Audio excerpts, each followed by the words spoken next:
bermodal dari destinasi wisata itu sebetulnya menjadi instrumen penting ketika desa itu mau apa. Saya lebih suka kita membangun kekuatan sendiri di desa itu daripada mendatangkan pihak ketiga atau pihak keberapa pun yang kemudian datang di situ. Dan itu bisa saja kalau kemudian tidak bagus di dalam pengelolaannya juga bisa menjadi sumber konflik baru. Tetapi kalau ini dikerjakan oleh teman-teman, terutama anak-anak muda, yang kemudian kita format, kita edukasi, dan dia punya skill betul di dalam mengelola destinasi wisata, saya kira ya ini sangat mungkin. Karena kita ini kan media belajar kita kan sekarang banyak.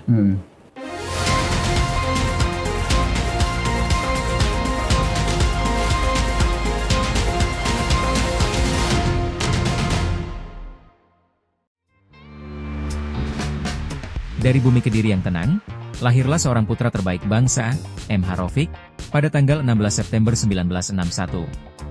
Langkah awal pendidikannya dimulai di SD Negeri Kediri, lulus tahun 1973. Kemudian ia menapaki jalan ilmu di PGAN Kediri hingga lulus tahun 1980, dan melanjutkan ke jenjang perguruan tinggi di IKIP Malang, tempat ia menamatkan studinya pada tahun 1984.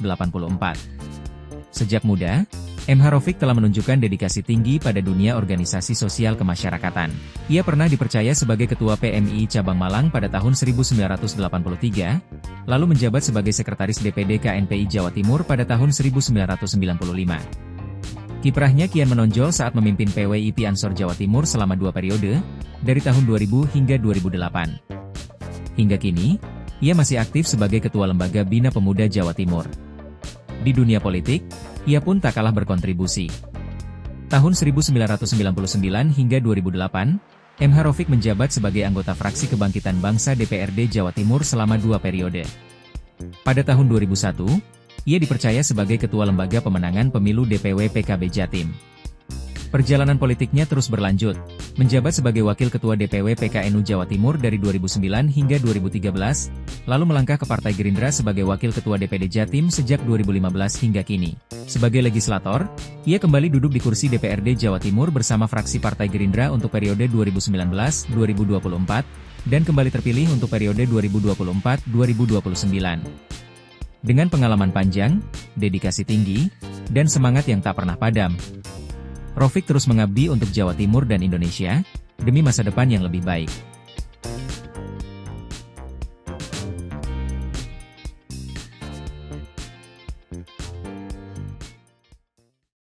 Assalamualaikum warahmatullahi wabarakatuh. Salam sejahtera untuk kita semuanya. Tribuner, bertemu lagi dengan saya, Mujib Anwar, jurnalis senior Harian Surya Tribun Network, dalam acara yang selalu ditunggu-tunggu, yaitu podcast DPRD Jawa Timur, Gebrakan Wakil Rakyat.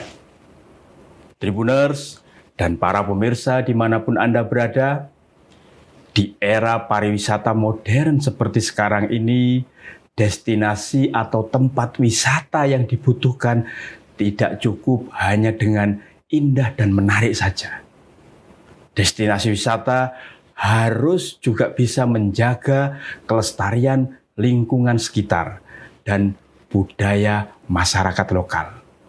Hal itu penting karena pembangunan wisata yang berkelanjutan berbasis kelestarian lingkungan adalah sebuah keniscayaan. Tujuannya tentu selain untuk meningkatkan kepuasan wisatawan, juga untuk mengurangi dampak negatif, melestarikan sumber daya alam, dan yang paling penting tentunya meningkatkan kualitas hidup masyarakat dan kesejahteraan masyarakat lokal. Untuk itu, Tribuners, kali ini kita akan mengangkat dan mengulas tema membangun pariwisata berkelanjutan berbasis kelestarian lingkungan di Jawa Timur. Nah, untuk mengulas tema yang menarik tersebut, sudah hadir bersama kita Bapak H.M. Raufik. Beliau adalah anggota Komisi B Bidang Perekonomian DPRD Jawa Timur. Cak Rofik, sapaan akrabnya, beliau ini merupakan politisi senior dari Partai Gerindra, Gerakan Indonesia Raya. Assalamualaikum Cak Rofik. Waalaikumsalam warahmatullahi wabarakatuh. Cak, terima kasih Cak. Karena di sela-sela kesibukan untuk turun menyapa konstituen sudah menyempatkan hadir untuk podcast Gebrakan Wakil Rakyat. Ya, sama-sama. Cak Rofik, soal membangun pariwisata, ini kan di era globalisasi, digitalisasi, dan teknologi, ini kan tantangannya kan juga tidak mudah ya kan, seperti itu Cak. Apalagi ini kaitannya dengan harus memperhatikan lingkungan sekitar. Nah, gimana ini perspektif Cak Rofik terkait hal ini? Ya, bicara pariwisata dalam arti luas bisa basicnya macam-macam. Ya. Ada pariwisata budaya, ada pariwisata alam, ada pariwisata buatan, bahkan ada pariwisata yang sifatnya penjelajahan dan lain sebagainya dalam arti luas. Kalau pariwisata dikaitkan dengan lingkungan, saya kira ini tentu basicnya adalah pariwisata berbasis lingkungan, bukan buatan, bukan di destinasi itu mungkin bisa dibangun sekaligus dengan budayanya. Dan saya melihat dalam perspektif pengembangan pariwisata untuk lokal regional Jawa Timur ya. Dan ini sudah ada peraturan daerahnya. Ya. Yaitu pemberdayaan desa wisata. Jadi kita punya perda tahun 2002, perda nomor 4 tahun 2002 itu yang memberikan regulasi tentang pengembangan desa wisata. Artinya pariwisata berbasis desa. Berbasis desa tentu ini kan berbasis lingkungan. Karena desa itu pasti akan menampilkan kira-kira apa yang bisa dijual, potensinya apa? Mungkin lautnya, mungkin hutannya, mungkin gunungnya, atau view-view yang lain yang kemudian itu menjadi menarik bagi wisatawan.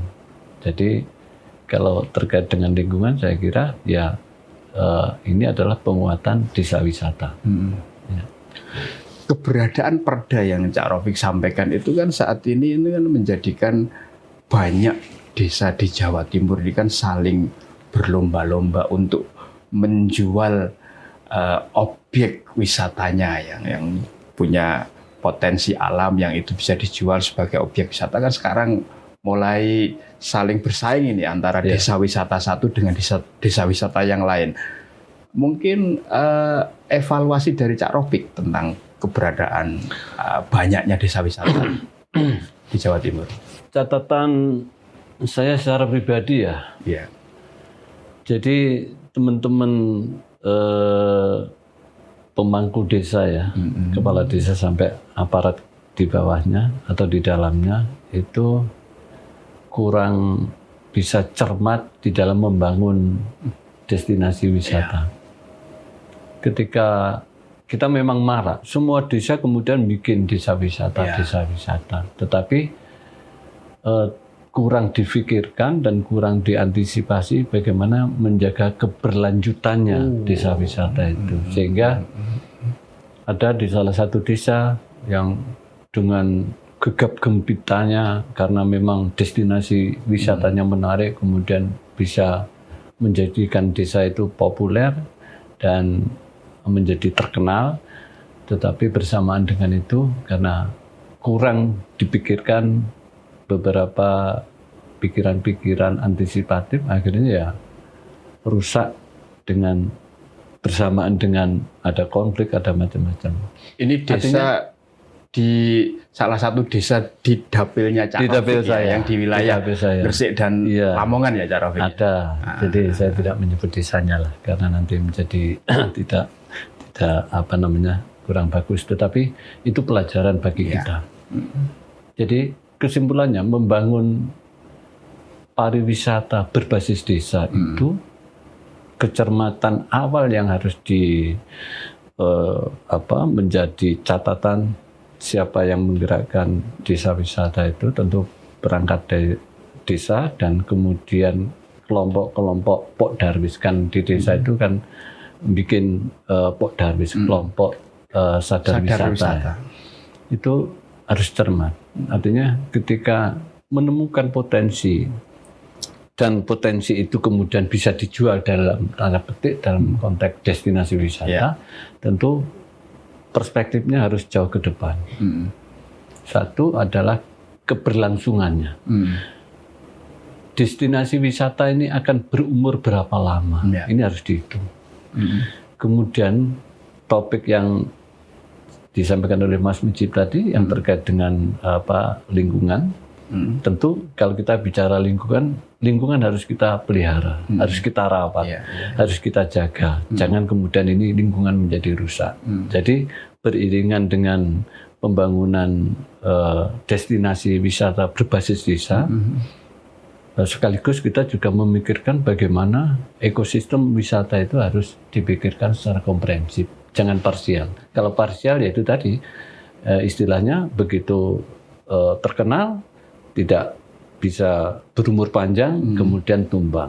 Dan kalau sudah tumbang begitu untuk membangkitkan lagi kan susah, kan begitu. Oleh karena itu ya banyak variabel yang harus dipikirkan, harus dikaji betul dan menjadi pegangan teman-teman di desa ketika membangun destinasi wisata itu. Cak, terkait ekosistem Cak, atas keberadaan tempat wisata atau destinasi wisata di banyak tempat lah kan. Sekarang ini kan kayaknya ketika ada momentum ya sebuah tempat wisata itu viral, naiknya cepat, ya terkenalnya cepat.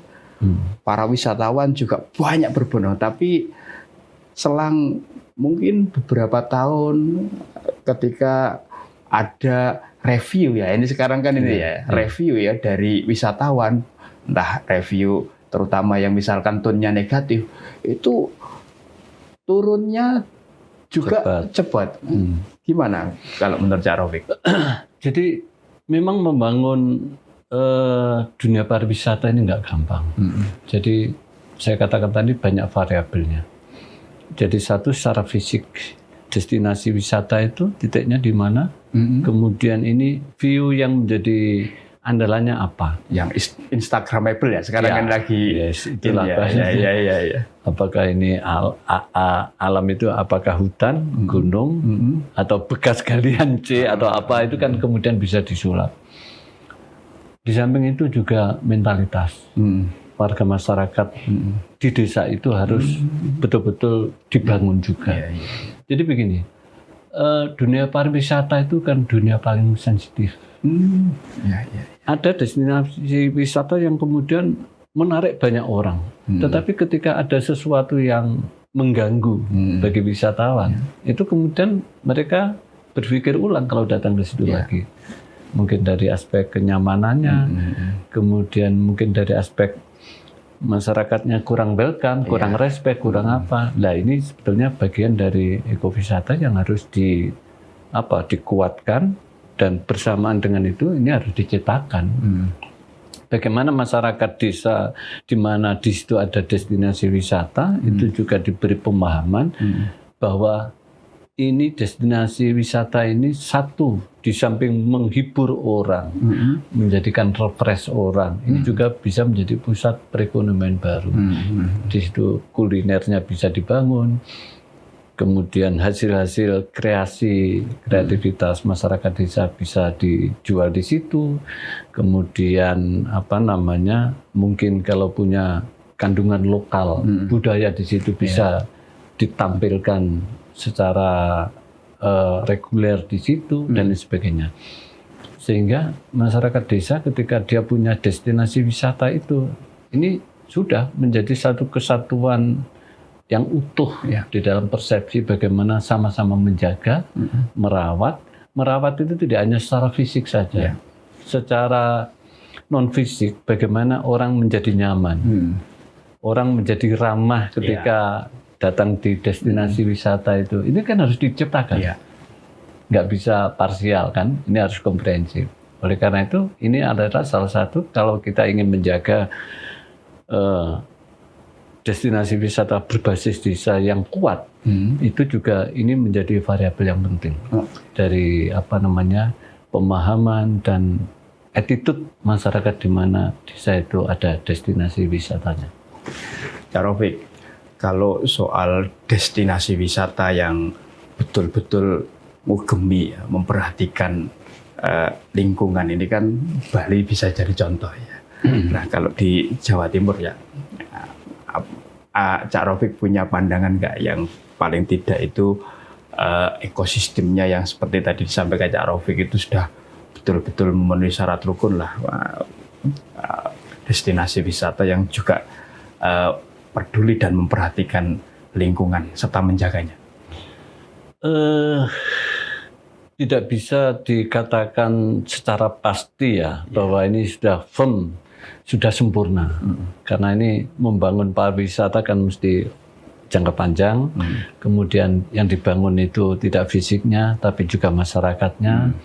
Masyarakatnya harus diberi pemahaman, juga harus diberdayakan, juga harus dikelola penyikapan bagaimana ketika ada orang asing datang, bagaimana itu kan harus secara simultan harus dilakukan. Kalau kemudian pertanyaannya Mas Mujib, apakah ada destinasi wisata yang sudah sempurna seperti itu? Saya kok belum melihat. Ya. Pasti ada kekurangan-kekurangan, tetapi kekurangan itu kan kemudian bisa menjadi bahan evaluasi. Banyak destinasi wisata berbasis spiritual misalnya. Ya. Di Jawa Timur sangat kaya. Kita ini punya makam wali berapa? 5. Wali 5. Wali sekarang +1, wali 6. Wali 6. Tambah Gus Dur. Iya, tambah Gus Dur. Itu kan karena ini hanya mengutamakan aspek spiritualnya saja. Jadi tidak memikirkan yang lain, nggak terasa.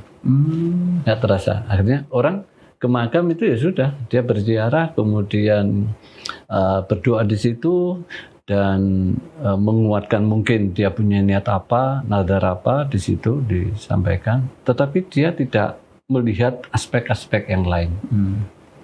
Padahal ini kunjungannya luar biasa. Ya. Nah, ini menjadi mungkin tantangan kita bersama ketika bagaimana destinasi wisata berbasis spiritual, saya mengatakan itu ya. Wisata religi ya. Religi. Iya. Itu kemudian ya harus dipelihara. Kita masih jadi gini. Wisatawan yang datang ke makam-makam para wali itu nggak banyak komplain karena niatnya memang bagian dari ibadah. Ada dimensi spiritual dan transenden. Jadi dia hanya fokus di situ. Aspek hiburan atau berliburnya itu yang di luar itu nggak tampak. Sehingga ya dia tidak komplain kalau ada apa. Ya dia menyadari gitu aja. Tetapi sebetulnya kalau ini kemudian ekosistemnya dibangun secara simultan dan kemudian ini menjadi bagian penting dari destinasi wisata itu menjadi luar biasa sebetulnya.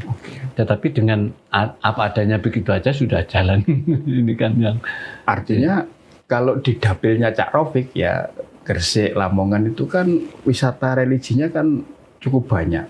Ada Sunan Gresik, Maulana Malik Ibrahim, ada Sunan Giri, ada Sunan Prapen di situ, terus Sunan Derajat, ya kan. Itu kan jumlah wisatawannya baik wisatawan mancanegara maupun wisatawan Nusantara itu kan banyak sekali, besar sekali. Nah, jadi potensinya pasti juga besar dan dampaknya juga besar ya. Jujur saja, kunjungan wisata di Jawa Timur terutama di dapil saya itu menjadi besar karena itu. Daya tariknya itu salah satunya itu, Cak, Itu aja. Yang lain belum. Yang lain itu ada destinasi wisata sifatnya lokal itu ya katakanlah begini. Ada salah satu desa dia jual pantai. Bagus pantainya, pasir anunya bagus dan dia betul hidup dan terpelihara sampai sekarang. Ya, yang banyak dia hanya apa ya, objek yang sifatnya sangat lokalistik lah. Ya. Jadi tidak, orang mungkin banyak yang dari luar yang tidak lokal kemudian datang ke situ ya karena coba-coba aja. Ya. Tetapi itu pun sudah luar biasa menjadi penggerak ekonomi karena di situ ekonominya jalan, bisa menyerap tenaga kerja, kemudian bisa memberikan perspektif baru bagi masyarakat desa itu. Ternyata pantai yang bagus, yang menarik bagi orang itu bisa kita jual. Kalau di dapil saya kira ini sedang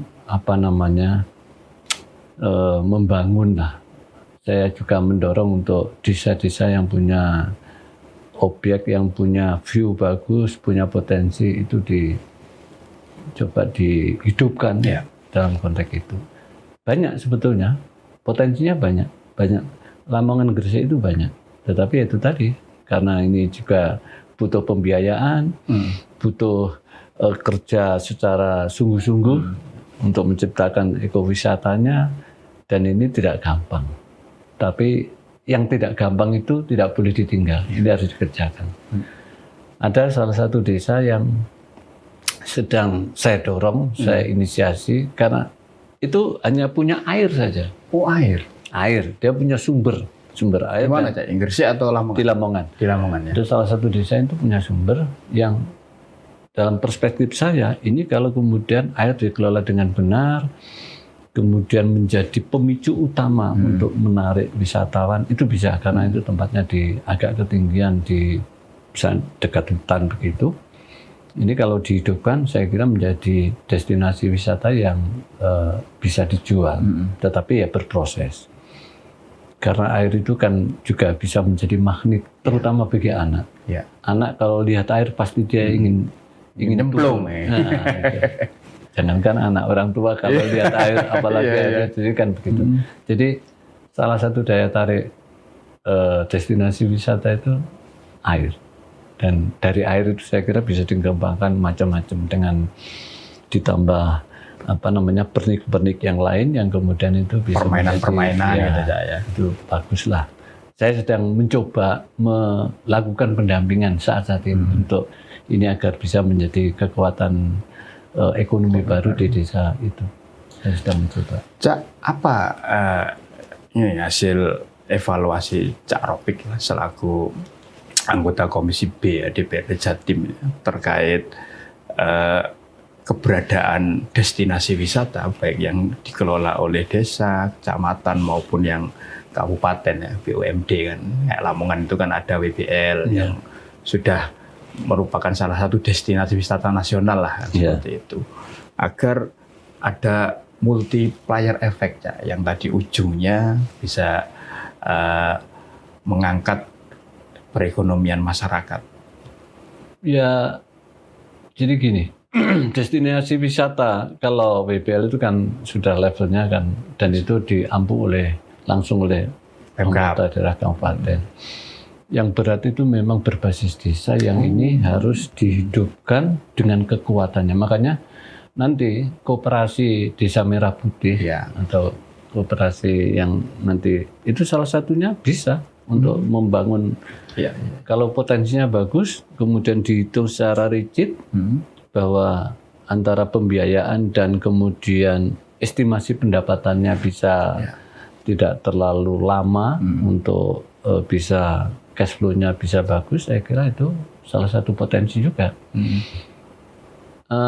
Desa itu, tapi yang penting menurut saya attitude-nya dulu. Jadi mentalitas masyarakat desanya dulu ini. Saya ingin membangun dari sisi itu dulu. Bahwa ini ada sesuatu yang bisa dibangun menjadi objek wisata. Ya. Contoh misalnya ini ikonnya air, Ya. kan begitu ya, air. Terus kemudian nanti air itu untuk apa? Bisa untuk kolam renang, untuk bisa dibuat air terjun buatan, bisa macam-macam lah. Ada danau buatan macam-macam yang di situ menarik. Lah, bagaimana masyarakat itu kita persepsinya kita samakan dulu bahwa betul ini adalah objek, bisa menjadi objek wisata yang betul-betul bisa diminati orang. Kalau ini kita bangun dan kita kelola dengan benar, misalnya begitu. Nah, bagaimana cara membangunnya? Ya nanti kalau Koperasi Desa Merah Putih ini kemudian jalan, kemudian kapitalnya sudah betul-betul diturunkan, itu dengan hitungan yang rigid, yang presisi begitu, itu bisa dibangun. Nah, ini saya melakukan dorongan begitu kepada beberapa desa yang memang punya destinasi wisata. Yang kasat mata ini kelihatannya bisa dijual, tetapi lagi-lagi kajian kita kan harus betul-betul bagus ya. Agar tidak salah di dalam membangun, tidak salah di dalam mengelola, dan tidak salah di dalam menjual destinasi wisata itu. Cak, berarti ini strategi yang menurut Cak Rofik ya, yang dianggap pas lah dalam situasi seperti sekarang ini kan, teknologi itu kan juga sangat membantu, sosmed itu kan juga sangat menjadi salah satu referensi ya, ulasan itu kan salah satu ulasan terkait destinasi wisata tertentu itu kan juga menjadi pertimbangan wisatawan datang dan tidak ya, bintangnya ini berapa kan, seperti kan itu gimana ya kan sekarang itu kan tidak lepas dari itu, apalagi bagi anak muda Gen Z, milenial itu kan. Iya betul, jadi destinasi wisata sekarang, walaupun itu berbasis desa, itu tidak boleh eksklusif. Ini harus menjadi bagian dari hiruk pikuknya kemajuan-kemajuan yang ada. Termasuk kita harus memanfaatkan kemajuan iptek lah ya. Jadi di sisi marketing tidak konvensional, bisa kemudian di situ apalagi yang meng-hire itu anak-anak muda. Kemudian dengan kelihayannya di dalam sosmed dan lain sebagainya, itu saya kira bisa lebih mempercepat. Di samping juga ini kekuatan di dalam pengelolaannya. Rata-rata yang saya amati banyak desa-desa membangun desa wisata, tetapi rapuh di dalam manajerialnya, tidak dihitung dengan benar, kemudian hanya diciptakan dan ditampilkan sesaat, tetapi tidak dikelola secara tidak berkelanjutan ya. Sustainable-nya nggak ada. Itu kan ya kayak sulapan aja, tapi yang kita inginkan tidak begitu. Ini ada sesuatu yang memang keberlanjutannya bisa kita jamin, bisa kita pertahankan, dan bisa kita kembangkan lebih jauh. Karena bermodal dari destinasi wisata itu sebetulnya menjadi instrumen penting ketika desa itu mau apa. Di situ bisa kita lalui atau bisa kita lewatkan di situ. Jadi bisa destinasi itu sekaligus menjadi tempat edukasi. Edukasi bagi siapa? Bagi mulai anak usia dini, usia menengah, sampai usia lanjut. Bahkan orang-orang yang sekarang senang berlibur itu kan orang-orang tua. Ya. Karena sebetulnya pariwisata ini kan juga menguatkan daya tahan tubuh, terutama jantung. Iya. Karena happy kan, jadi jantungnya sehat. Jadi sebetulnya itu menjadi penting. Jadi bagaimana kita membuat view di dalam destinasi wisata itu berjenjang dari segi kepentingan umur. Ada yang edukasi untuk anak usia dini, ada yang usia remaja, ada orang tua, semuanya kalau kemudian bisa kita representasikan di situ, saya kira itu luar biasa. Oke. Kak Rafiq, salah satu yang menjadikan orang atau wisatawan itu mau datang ke sebuah tempat wisata itu kan soal infrastruktur ya. Ya. Apakah itu akses jalan atau fasilitas lainnya yang ada di tempat wisata tersebut. Nah, atas infrastruktur ini, kalau menurut Cak Rafiq sudah memenuhi syarat tidak kebanyakan tempat wisata kita? Terutama di dapil saya memang ada yang sudah gampang lah, di aksesnya sudah gampang. Tetapi kalau bicara soal jalan harus mulus ya tidak, karena di dapil saya jalannya kan kelasnya masih seperti itu. Ya. Jadi betul, orang datang ke satu destinasi wisata itu harus enak, syukur-syukur bisa cepat, bisa aman, dan kemudian kebutuhan-kebutuhan yang menjadi kelengkapan orang bepergian itu ada di situ. Mau sholat ada tempat sholatnya, kemudian mau makan ada kulinernya, dan mau bawa pulang dengan membawa buah tangan ada pusat oleh-oleh, pusat kerajinan, macam-macam. Rangkaiannya panjang dan itu semua dibutuhkan oleh wisatawan. Nah, wisatawan pasti akan memilih destinasi wisata kalau dia memang hanya menjadi objek satu-satunya, itu memang harus lengkap. Tetapi ada destinasi wisata itu yang menjadi objek antara kan, sambil jalan aja mampir kan. Tapi itu pun juga harus kita ciptakan ekosistemnya yang bagus, sesempurna mungkin. Dan membangun wisata itu kan juga urusannya dengan biaya. Oleh karena itu ya biaya mungkin bisa kita bicarakan karena kita bisa mencari pihak ketiga di dalam pembiayaan itu. Tetapi yang penting bagaimana ketika kita membangun pariwisata berbasis desa itu, kalau menurut saya lingkungannya harus tetap terjaga. Harus dipertahankan keasliannya. Keasliannya dipertahankan, kemudian memberikan perspektif baru bagi wisatawan itu. Jadi orang bisa kebankan begini. Orang melihat hutan itu biasa saja ya, hutan begitulah. Tapi kalau kemudian diinisiasi oleh anak-anak muda, hutan dipandang menjadi enak, menjadi bersih, kemudian bisa dimanfaatkan untuk apa, terutama untuk edukasi lingkungan ya, itu luar biasa. Saya menggambarkan kalau desa itu berbasis alam, alamnya itu bisa kita pelihara dengan baik, tapi sekaligus memberikan edukasi. Di tempat itu orang kalau mau nanam, belajar nanam apa saja bisa, ada medianya. Jadi sekaligus edukasi dan sekaligus bersinggungan dengan kepentingan-kepentingan alam. Ya, jargonnya kan manusia serakah, alam pun tak ramah. Jadi ya ini kan harus menjadi satu kesatuan lah yang harus dipikirkan. Cak, tapi yang masih sering kali jadi sorotan itu adalah selain rasa memiliki masyarakat di sekitar tempat wisata itu yang kadang agak kurang ya, juga soal menjaga kebersihan kan seperti itu.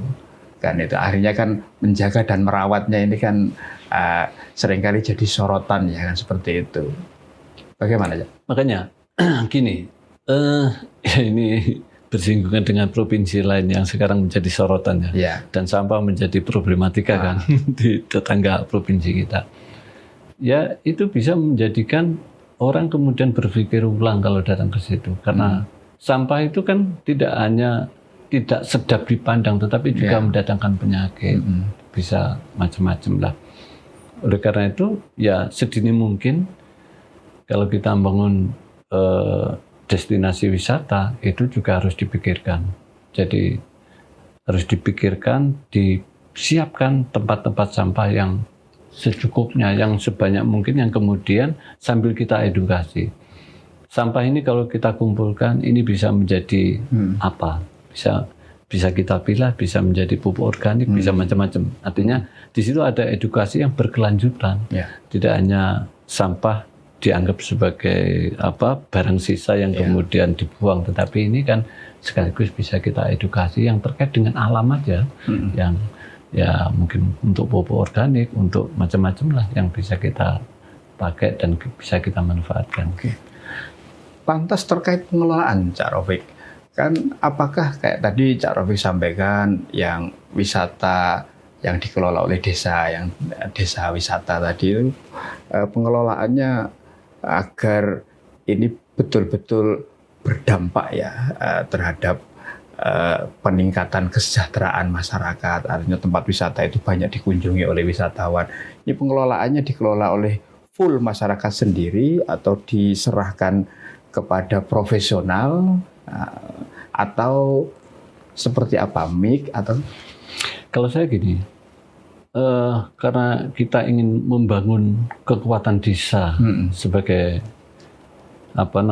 yang berangkat dari destinasi wisata, saya kok ingin gini, teman-teman di desa itu orangnya hebat itu. Iya. Sebetulnya karena ketidaktahuan dan ketidaksiapan aja. Tetapi ini kan bisa kita format. Jadi biarkan mereka belajar, berproses, kemudian menemukan kemampuan di dalam manajerial dalam mengelola wisata itu. Saya lebih suka kita membangun kekuatan sendiri di desa itu daripada mendatangkan pihak ketiga atau pihak keberapapun yang kemudian datang di situ. Dan itu bisa saja kalau kemudian tidak bagus di dalam pengelolaannya juga bisa menjadi sumber konflik baru. Tetapi kalau ini dikerjakan oleh teman-teman, terutama anak-anak muda, yang kemudian kita format, kita edukasi, dan dia punya skill betul di dalam mengelola destinasi wisata, saya kira ya ini sangat mungkin. Karena kita ini kan media belajar kita kan sekarang banyak. Orang bisa belajar dari YouTube, orang bisa belajar dari komparasi, melihat desa atau tempat lain yang lebih maju, macam-macam kan. Tutorialnya sudah tersedia. Sudah tersedia. Ya, yang menjadi problem dan menjadi kebutuhan, bukan problem, menjadi kebutuhan kita adalah kita membangkitkan kepercayaan dan bahwa Anda itu bisa mengelola desa wisata itu bisa. Cuma ya, ayo kita edukasi, kita siapkan mentalnya, kita tingkatkan skillnya, kemudian ya kalau ini merasa kita miliki sendiri kan enak. Artinya ada tanggung jawab secara moral, ada tanggung jawab secara teknis bagaimana menjaga, merawat dan mengembangkan destinasi itu. Cak Raufik ini kan wakil rakyat ya, yang di Komisi B ya. Apa Cak yang upaya atau peran dan langkah yang sudah dilakukan ya untuk membangun pariwisata berkelanjutan yang berbasis kelestarian lingkungan ini? Begini, sebetulnya yang provinsi itu sebetulnya ada di fungsi-fungsi koordinasi, fungsi sinkronisasi di dalam semua bidang lah. Yang punya kawasan, yang punya zona, yang punya daerah itu kan kabupaten. Desa itu kan bukan miliknya kabupaten, tetapi dia di bawah kabupaten di dalam pertanggungjawaban baik secara administratif maupun secara pelaksanaan pemerintahannya. Ya, oleh karena itu ya ini kita mendorong aja, kita mendorong, memotivasi dan menunjukkan ini loh kalau dibangun dan dikerjakan dengan benar, kemudian diniati dengan benar juga, dan melibatkan semua masyarakat yang punya kompetensi di situ, yang punya skill di situ, saya kira ini bisa menjadi sesuatu yang sangat berharga. Ya, saya sebagai anggota Dewan Provinsi ya memberikan dorongan-dorongan seperti itu, sekaligus menyiapkan diri untuk melakukan pendampingan. Karena itu kemudian yang menjadi eksekutornya kan teman-teman sendiri. Tapi kalau kita dampingi kan mereka lebih punya kepercayaan diri, kemudian mana yang bisa kita bantu, kita bantu. Gitu. Untuk yang pengembangannya, Cak, tadi kan kalau membuat hal baru itu mudah, tapi mengembangkan, mempertahankan itu kan kadang-kala kan lebih sulit ya. Jadi ini bisa sustain. Nah, agar semua pelaku wisata ya di Jawa Timur, khususnya misalkan di dapilnya Cak Rofik itu punya pemahaman dan frekuensi yang sama atas pengembangan desa wisata yang berbasis lingkungan ini, apa yang mesti dilakukan? Ya, upgrading. Jadi baik dari sisi mental, dari sisi skill, dari sisi skill manajerialnya itu harus diupdate terus. Makanya harus ada bintek-bintek ya, bimbingan teknis kepada mereka-mereka yang pengelola, pelatihan. Jadi jangan statis. Dunia ini kan tidak statis. Destinasi wisata yang hanya begitu-begitu saja, lama-lama orang kan bosan. Jadi memang harus ada pemantik barang baru di situ yang harus ditampilkan. Apakah berbasis budaya, apakah berbasis apa sajalah yang bisa ditampilkan di situ. Apa dijadikan ajang kompetisi, dijadikan ajang festival seni atau apa, itu harus ada variasi-variasi baru yang kemudian ini menjadi catatan bagi wisatawan. Oh, di situ ada biasanya kalau akhir bulan ada festival ini misalnya, orang akan mencatat, punya referensi. Karena saya ingin melihat festival itu, maka saya akan datang di situ. Kan begitu. Semacam sudah menjadi kalender wisata gitu ya. Begitu, saya kira. Dan itu harus dilihat orang atau tidak, itu harus dijalankan. Jadi ini kan rata-rata kalau kemudian peminatnya sepi, kalau rata-rata kan begitu mental kita. Ini nggak boleh. Jadi ya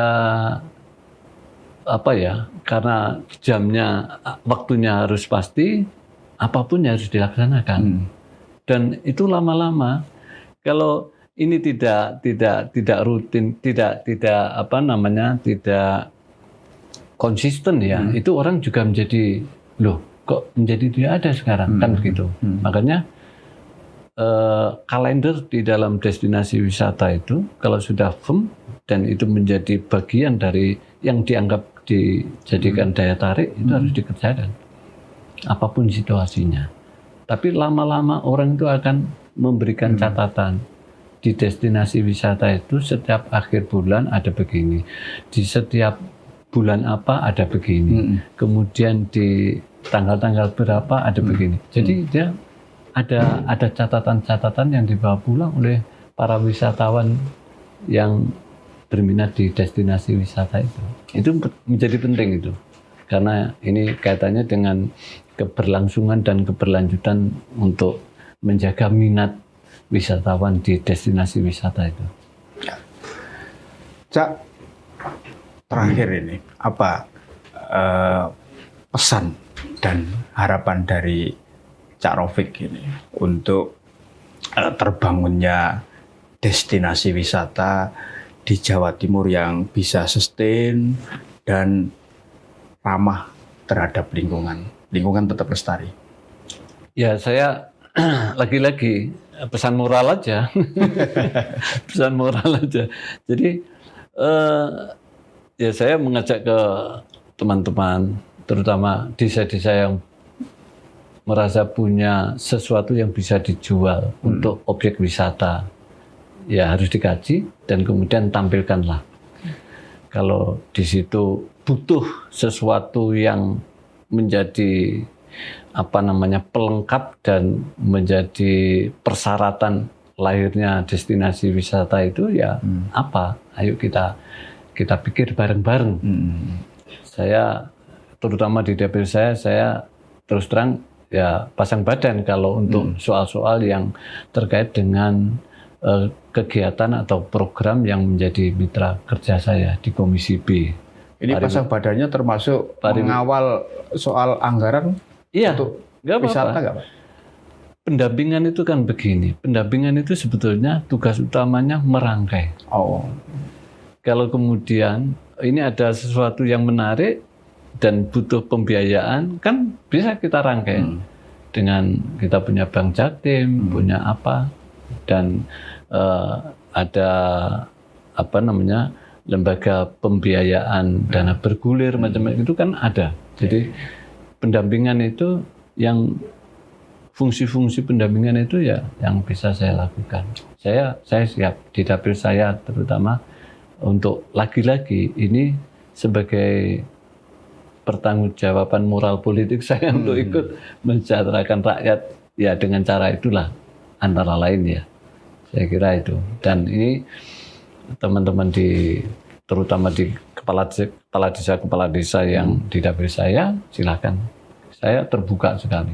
Saya sangat terbuka dan bahkan saya dorong. Dalam waktu dekat ini saya menginisiasi salah satu desa yang ini akan saya coba, ini harus goal untuk menjadi destinasi wisata yang kalau tidak kita mulai kita tidak tahu apa yang akan terjadi. Soal hambatan, tantangan, kekurangan-kekurangan itu akan ketemu, akan kita temui ketika ini kita mulai. Kalau tidak kita mulai, kita tidak tahu. Artinya Cak Rofiq siap 24 jam ya untuk mengawal terwujudnya desa wisata yang ramah terhadap lingkungan. Saya menyiapkan diri, saya infakkanlah diri. Ini tanggung jawab moral politik terhadap dapil ya. Apalagi kalau kemudian itu menjadi aspirasi, karena salah satu di dalam sumpah janji anggota dewan kan memperjuangkan aspirasi di masyarakat dapilnya. Saya kira ini menjadi harus menjadi catatan saya dan menjadi kekuatan saya di dalam bersama-sama dengan teman-teman di desa-desa itu. Oke, Cak Rofiq, terima kasih ulasannya soal membangun kiat-kiat lah, upaya ikhtiar membangun destinasi wisata yang sustainable, yang berkelanjutan dengan tetap menjaga kelestarian lingkungan luar biasa. Iya, terima kasih Mas Mujib. Baik, Tribuners, terima kasih Anda sudah setia menyaksikan gebrakan wakil rakyat di podcast DPRD Jawa Timur. Tetaplah setia di channel YouTube kesayangan Anda, Harian Surya Tribun Network. Mata lokal menjangkau Indonesia. Saya Mujib Anwar undur diri. Assalamualaikum warahmatullahi wabarakatuh. Salam sejahtera untuk kita semuanya. Dan jangan lupa datangi destinasi wisata yang menarik untuk Anda.